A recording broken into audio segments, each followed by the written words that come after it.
I am Kenneth Olupe, and this is MwAfrika TV. The Uganda Museum is considered to be the jewel of Uganda. But have you ever taken time to come to this place? Or have you also taken time to find out the rich history it holds? Did you also know that it is the oldest museum in East Africa? If you have these questions and more, I'm looking for answers. Walk with us as we explore this place to give you the right answers. Ladies and gentlemen, we are just inside the Uganda Museum. And on MwAfrika TV, we are glad to be hosted by a gentleman. I would first give him to introduce himself to the viewers outside there. Gentlemen, you're most welcome to MwAfrika TV. Thank you very much for coming to the museum. I'm happy to host you today. Thank you for hosting us. Yes. Kindly introduce yourself to the viewers outside there. My name is Christopher. I'm also called Jack. It's also my name. I work with the museum, the education department. I do guiding of visitors and schools, and also I do research. Wow. Yeah. Again, I must say thank you for having MwAfrika TV today at the Uganda Museum. You're welcome. Kindly take us through, where did we start from as far as history of the Uganda Museum is concerned? Well, this museum actually is the oldest museum in East Africa. And when I talk about East Africa, I mean East Africa of the colonial days, only 3 countries. So during that time, that is when it started actually in 1908 officially. But it dates back as far as 1902 when the ethnographical collections actually started being collected, and then officially they opened the museum, and it was to showcase what Uganda offers as far as cultural heritage is concerned about Uganda. Yes. And then later on it grew up to the museum we are seeing today, with very many actual sections coming in later on, including science and industry section, which we call the Independence Pavilion, which was opened on the eve of our independence in '62, and more other sections as we are going to see. Yeah, so this map shows the Uganda's natural and cultural sites Uganda. Sometimes people may ask why museum, because the museum is the center where you can know, you can have a brief about Uganda. Is it a natural site you want to go and visit? Is it a cultural site or traditional site? You may be there and you don't know that in your village you have a culture site. That is very important. Actually, when you see this map, it shows the boundaries of Uganda. So the last part that was chopped off of Uganda to Kenya is K. But as you see, the J's, the I, the E, and so on, this part actually were taken off to Congo, and then this part was brought back to have the, this part here, the C, was brought back to have the full control of the Nile. They chopped and made this part, this territory, now the final boundary of Uganda. So this is Kibuka, god of war. The Baganda or the Buganda people had different gods: god of water, god of war, god of food. Everything had a god. Kibuka is believed to have had supernatural powers that could force him supernaturally into the clouds and fight against the enemies. As you can see, the arrows pointing down, that demonstration you see. But one story says that this person actually had a seer, Omulaguzi, what they call Omulaguzi, and this person told him not to fall in love while in the battle. And that kind of oral tradition says that this person contrarily fell in love with a Mnyolo hostage, and that is the people he was fighting against. And so by this time, Buganda was fighting against Bunyoro. And those kind of land kind of, let me say, grabbing or fighting against the other, it also has a history between kingdoms and chiefdoms. So you could fight against them, and so they could not know until this person leaked the information, and that's why you're seeing the arrows pointing out. So it is believed that this person was wounded, he could not fight for anymore, and was trapped in that tree you're seeing. And so he was hiding there, and then somebody alerted people, his enemies, and so they captured him. We had barter trade, whereby we used to exchange products for products and services for services. Yes. So after the coming of the cow shells, cut us of the Arabs, people started using them as money, and that's where the Ensimbi Enganda name comes from. This was also very important. It is one of the guns that was actually given to some of the collaborators of the British to extend the British colonial kind of rule in some parts of Africa or East Africa. And then they exchanged with what they brought, with salt, ivory, and slaves.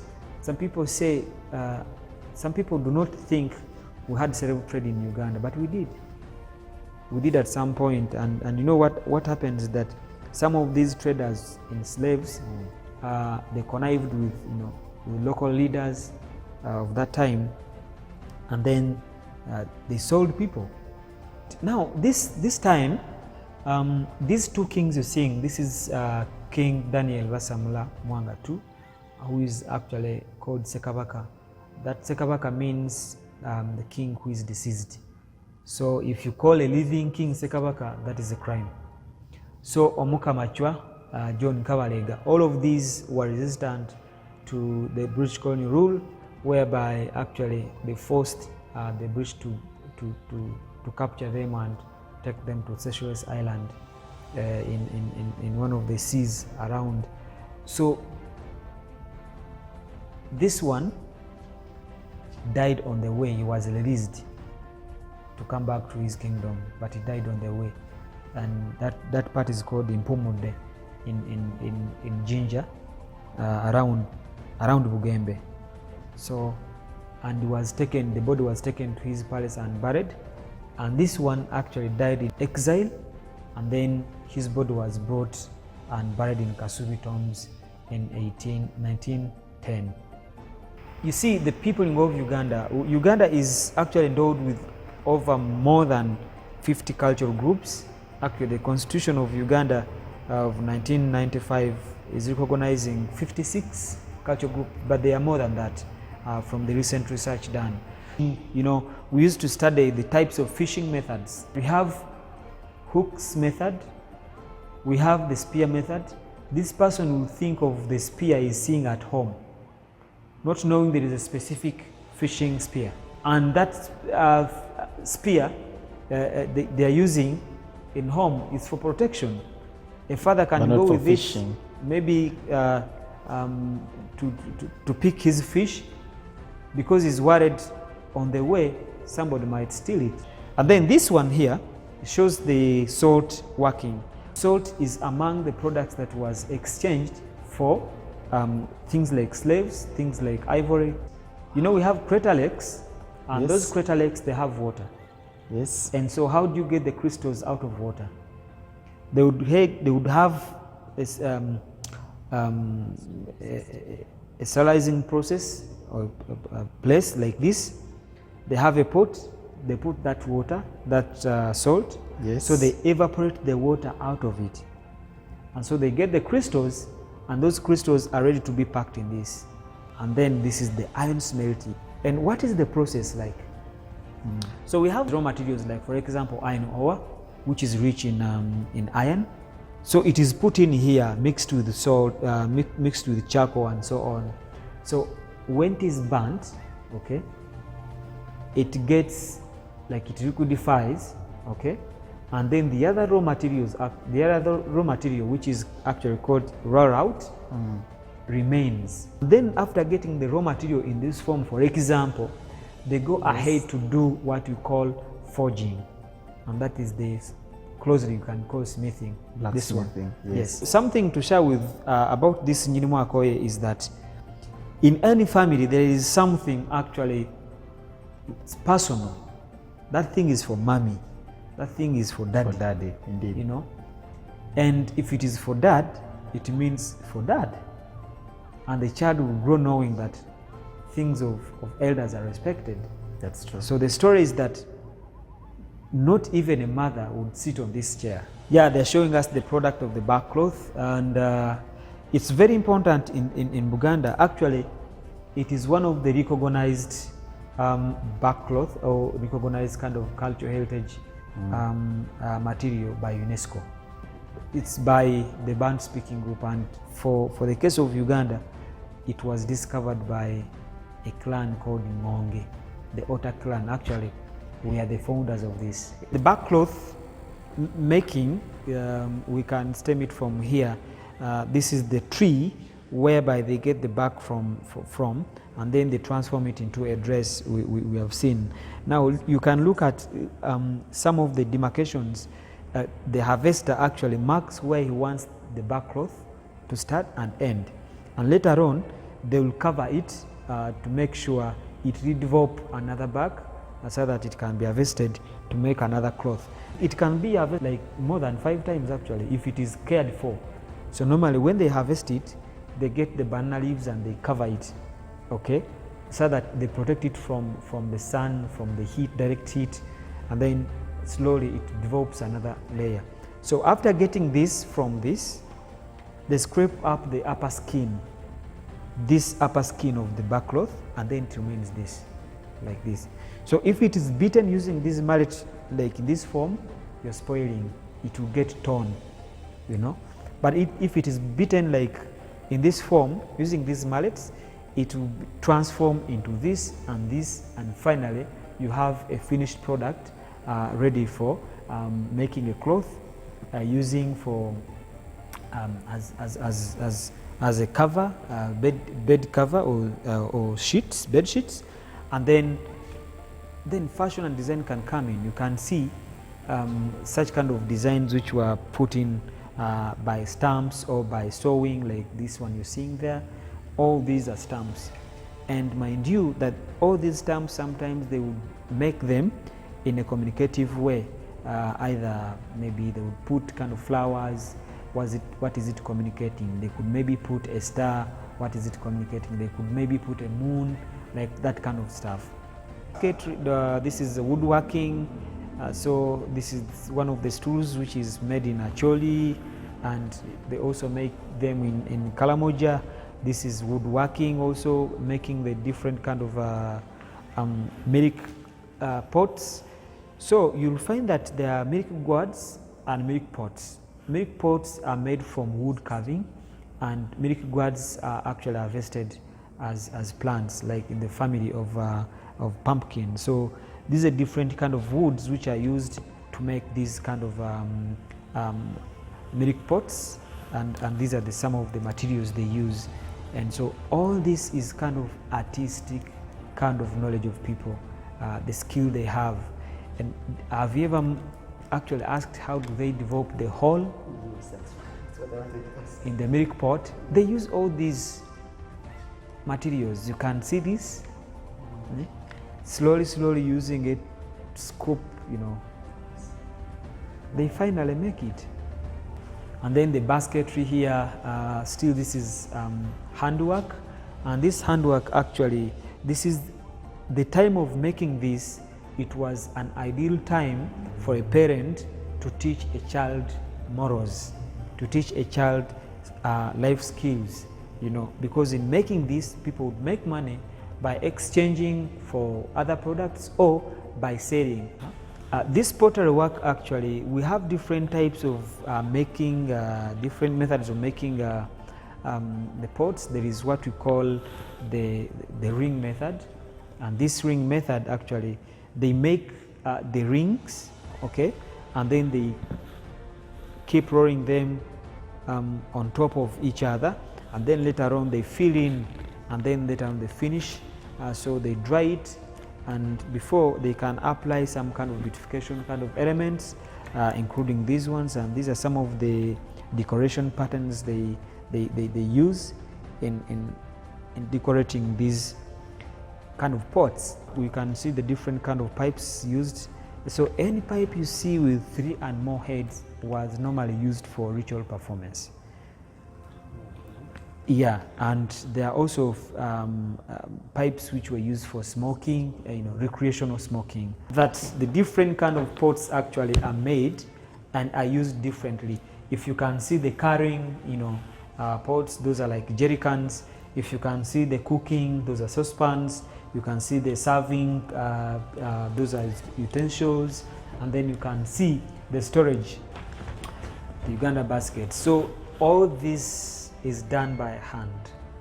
These are Lugubara people, but this one, it is also used in a kind of weeding, you know, House. And also, like if This is how it is so carved. Eh? if this one is used to, like when they're planting, like maybe seeds or whatever. Yes. And so they make those.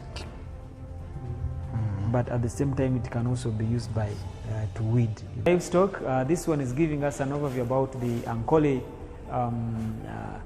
and Kalmajong. Ankole, it's a Bantu-speaking group in western Uganda, and then this one is the Nilohamite from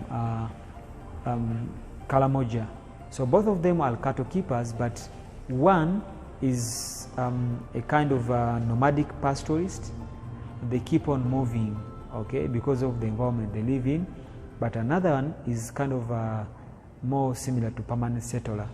But these ones have long-horned and these ones short-horned. But in terms of food, both of them used to get blood. Even today, actually, they get blood and mix it with milk, and then they get that beautiful kind of meal for themselves. And you can see the gourds actually are different from the pots. These gourds, they have even handles, because for them they have to keep moving and move with their milk or water. So this one is hunting. We are looking at the different kind of aspects of hunting, from the animals being hunted to the traps being used, and also the communication and religion, belief. Because these people, what happens is that before they used to go for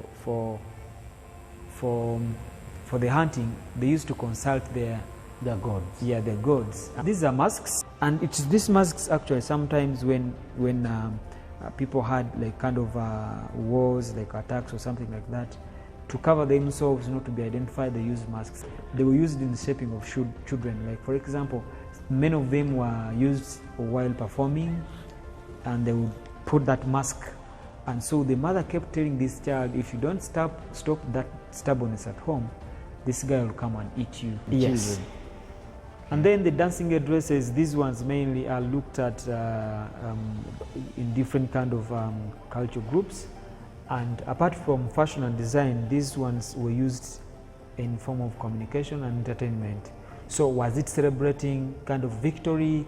Was it celebrating initial rites? What exactly? Is it celebrating a function? Let me say, for example, the Imbalu circumcision.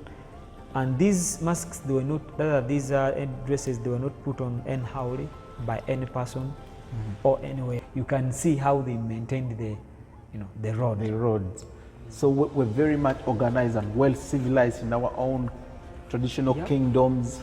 Before even these missionaries, colonizers came in. All systems that you can see today, we had them. This is steel recreation. You can see the smoke in the different kind of pipes, given different names, and those are the different kind of people we have in Uganda: the Hutu, the Chori, the Kiga, the Kalmajong, and so on and so forth. This is ammunition actually. All of these are made from iron smelting, including the spears and arrows. And these ones they're showing different kind of people, different kind of cultural groups having these different kind of spears, and shields.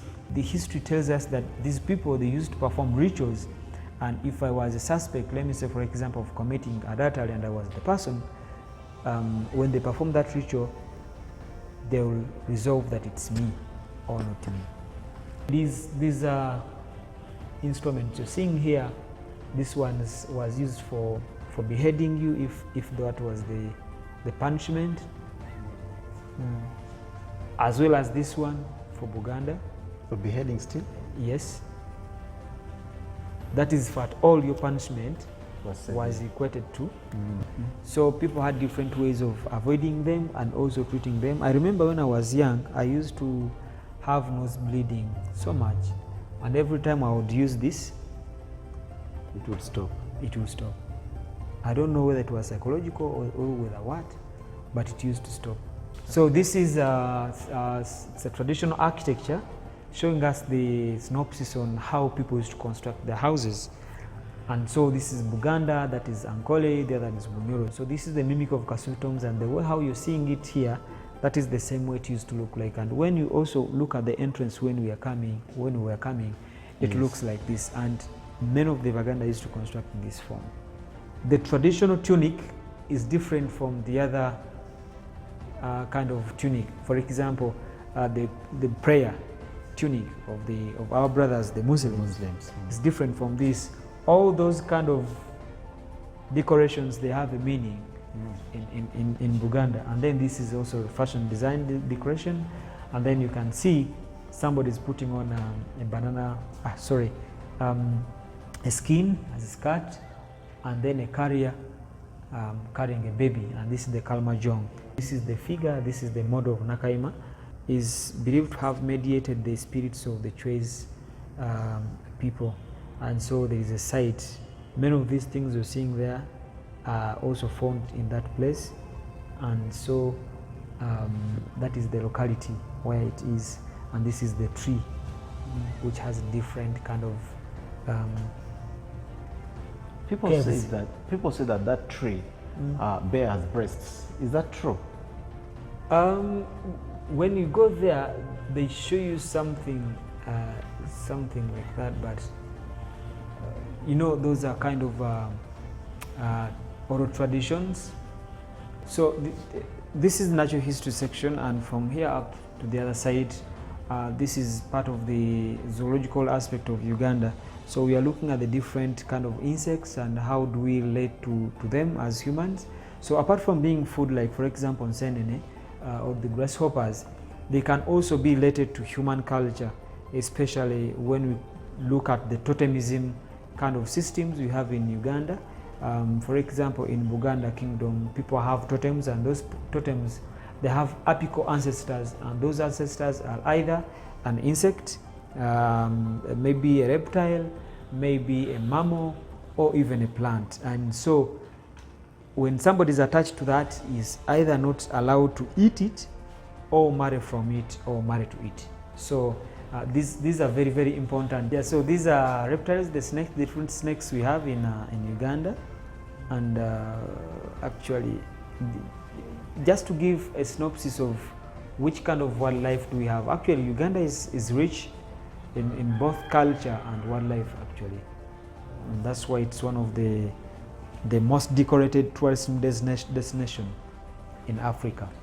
And then the different birds, you know, and why do we have these ones is just to showcase what Uganda offers as far as wildlife is concerned, but also as learning aids to our school learning children. Okay. And then the skeletons here showing us the high vertebrates and how similar do they are they in terms of the morphology of the body and functionality and so on. So these are also very key to teach our school children, especially the science of body and functionality, but also it's an overview because we also have what we call taxidermy in Uganda and rather in zoology, whereby we use such kind of forms to construct an animal in the real sense of life, as we will see in dioramas after here. Yes, fossils. So this natural history section is divided into segments. Yes. We have the real life contemporary wildlife we have covered. We have the fossil kind of segment which we are going to see, and we have the dioramas sense of it. The dioramas is showing us the artistic impression of wildlife, of animals. So seeing the real in abstract. Yes. Yes. I'm seeing you have different bones here. I would call them fossils. I can also see the years that they have existed so far. How can a child studying archaeology be convinced that this bone took maybe 10,000 years in existence? So technology has ruled over. We have dating techniques or technologies in all disciplines. In archaeology and paleontology, we have specific dating kind of techniques, like for example using potassium kind of dating. We have carbon dating, commonly used in archaeology, that helps us to understand which kind of, like, how old this thing is. Yes. And somebody will ask, how do you like kind of date them? We use specific elements in this kind of dating. So, like for example, we can date charcoal in archaeology, or we can date still parts of the bones, like for example the teeth. Many times those ones are used in dating. You can see those ones 20 million years ago, the other ones 10 million years ago. So you can... And all these are found in Uganda? Yes. This part here is showing us is giving us an overview about the environment we have been talking about. So if you know that a zebra is actually adopting the savanna environments, if you find it in the forested kind of currently forested environment, then you ask yourself, was it this kind of environment before, or it transformed into a forest from savanna? Was it a woodland savanna? Was it a grassland savanna? So if you find these kind of animals, like for example, if you find climbers, that is when you know that possibly that this would have been maybe woodland savanna.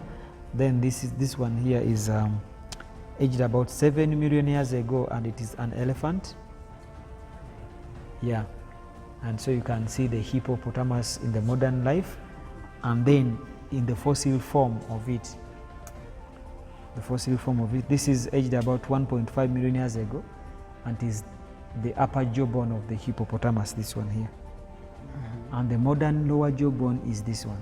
This Champanga tuff actually was found in areas of the Rift Valley, the Albertine Rift Valley, and we don't have any kind of tuff there, indicating the geological formation of that area.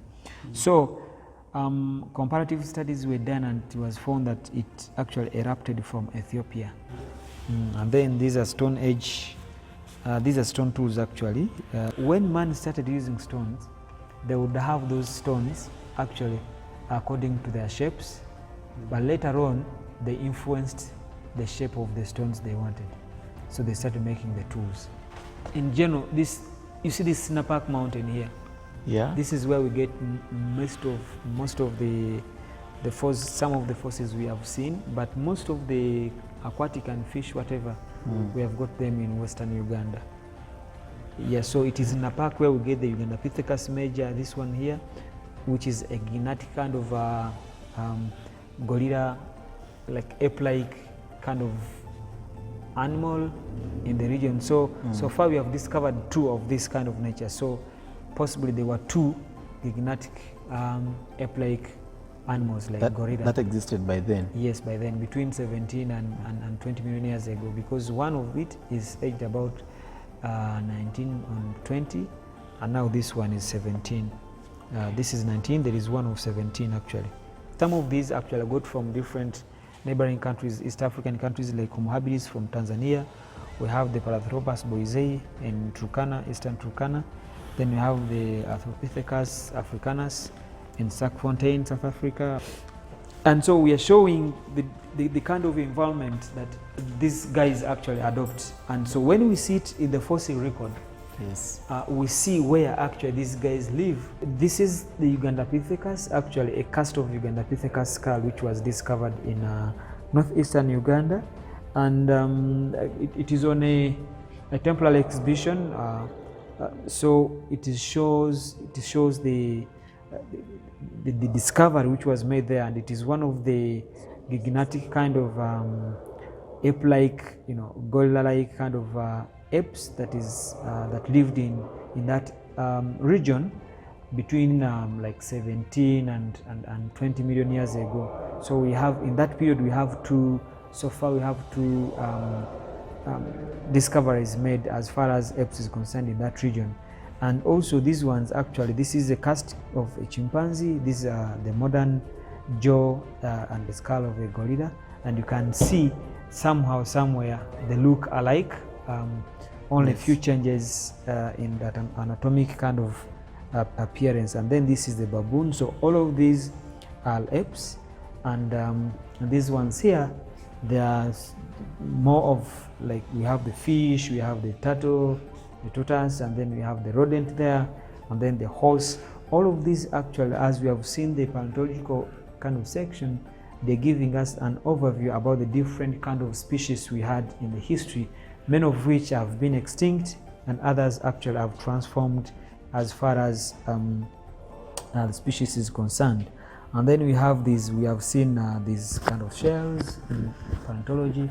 And then, as I said before, fossils can either be a real fossil, it can be a cast fossil, it can be an impression. A fossil, these are remains of plants and animals that have decayed for a very long period of time and has transformed into like a stone-like kind of object, you know. And this one, if you look at it, it's kind of a rock, but it has an imprint. It has an impression of a leaf. Yeah. And this one, if you look at it, it's kind of a block of a rock, but it has snails in it, you know. This one itself, it is like a compilation of various kind of shells, and from its preservation, you can look at it and you think it is a stone, it's a rock, but it's a fossil.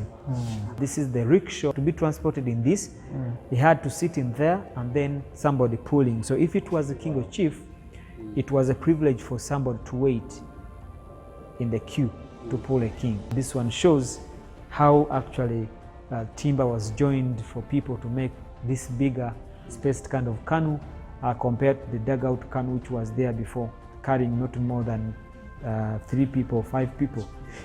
But this one, you can sit, can carry 5 or more at a go. Many people actually take this as the first car, but it's not true.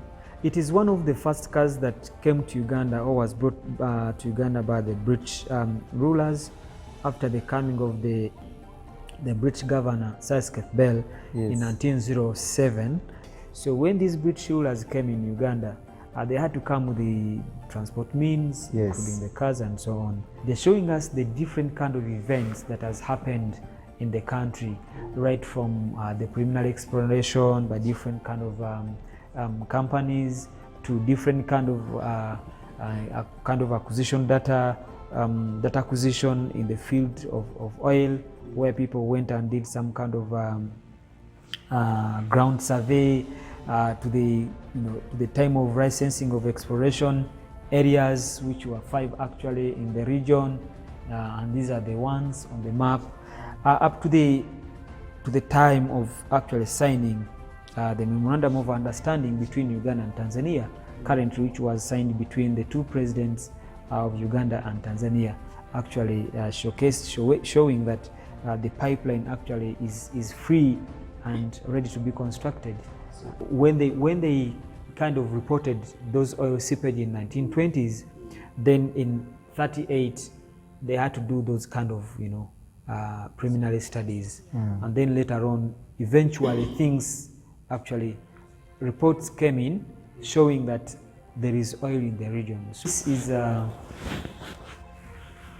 Stone Age, and this Stone Age, actually we are looking at the Stone Age period when man actually used stones to make tools. We have 3 technologies, if I may say. We have the Stone Age technology, we have the Iron Age technology, and we also have the electricity technology. So in this kind of form, human beings actually try to shape stones in favor of what they wanted to use it for. That's why they could even use hand axes to dig root tubers. As I've said, these guys were gatherers and hunters at some point. So you can see where we have come from, and when you look at these ones, these are pebble tools. I talked about the tools, the Stone Age tools. We have the pebble tools whereby you don't have any human force application, any kind of evidence. You can look at them, and then you can see somebody is trying to slaughter an animal, and this one is trying to do like to throw a spear to an animal, maybe with a composite tool. So the composite tool is this form of tool that is made of 2 components of a different nature. a bone and a stone tool, a bone or a tool, stone tool and a stick. Okay, that is what we call a composite tool. And then you can see the different kind of shapes until they made smaller tools that could be used to dismember an animal, like for example skinning or something like that. And then this is the fire. When it is believed that when these guys discovered fire, they started roasting, and then later on started cooking when the pottery technology came in, when they started making pots. So that is when they started cooking their food. And then you can see the different kind of tools I was talking about, the arrows. You can see these are composite tools now. And then you can see a knife made of wood. And then you can see the stone tools, you know, and then you can see the pot shells. And these are different kind of shellfish which were eaten as food, because you remember we said these guys were gatherers. And then this is a cave. In addition to the living kind of environment, they normally lived in caves, and sometimes they perform different kind of activities in their caves, including, you know, gathering different kind of tools to work there, like to carve tools, but also slaughtering animals while there. So all these are music instruments, and what is very important about these instruments is that we look at how society actually socialized, but also how society used these instruments for communication as well as education. So in different kind of scenarios, you will see that these instruments were partly used for communication, but also celebrations, and that is part of life. Have the flutes. These flutes are performed by blowing and actually interchanging your fingers on the different holes to make different tunes. And you can see they have different components. Some of them are made from animal kind of horns, and others are made from wood carvings. From here, all that side is string family music instruments, including this one of my favorite instruments, the adungu. You know, and then we have the lyres here, and then the tube fiddle. I normally call the traditional violin. It has 6 fixed kind of notes, but it depends on the flexibility and the experience of the person performing. So you can create more additional kind of tunes by moving your hand while performing it. So these drums were used for communication, entertainment, and also education. In the form of communication, they used to have different kind of sounds. In case there was danger in the community, that sound was called gwangamuje. And in case you had gwangamuje sound, it meant you have to go out and give a hand and hop out. There is something strange. Maybe somebody's house has been broken into. Maybe somebody's lost or somebody's killed. So it goes like this.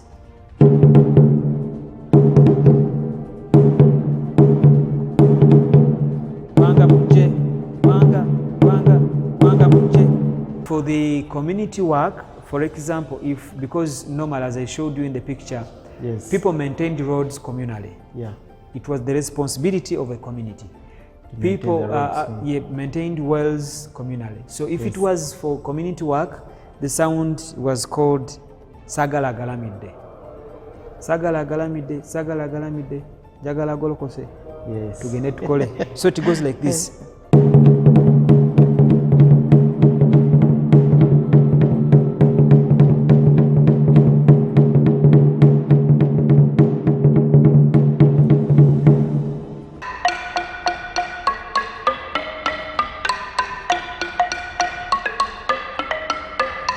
Mr. Chris, I must say thank you for taking us through all the different sections of the museum.